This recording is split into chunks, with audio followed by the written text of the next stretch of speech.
मित्रांनो, कोल्हापुरातील शिवाजी चौकात पुढं पापाची तिकटी लागते. पापाच्या तिकटीच्या जवळ बजाप माजगावकर तालीम मंडळ यांचा गणपतीचा सुंदर देखावा मी बघायला गेलो होतो. तर मी पुढं गेल्यावर मला तिथल्या छोट्या भाविक मुलानं मला गणपतीच्या आरतीचं पुस्तक दिलं, जे खिशात ठेवायच्या मापाचं होतं.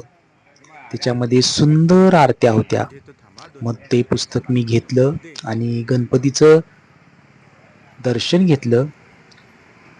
गणपती इतका सुंदर होता. मी बराच वेळ इथं होतो. मी गणपतीच्या पाया पडलो. त्यानंतरनं मला त्यांनी मोदकाचा प्रसाद दिला होता. सकाळी सकाळी मोदकाचा एका भाविकानं प्रसाद आणून दिला होता.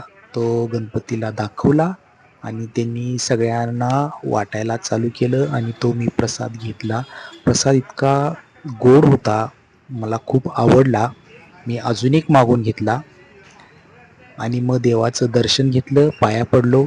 Thank you.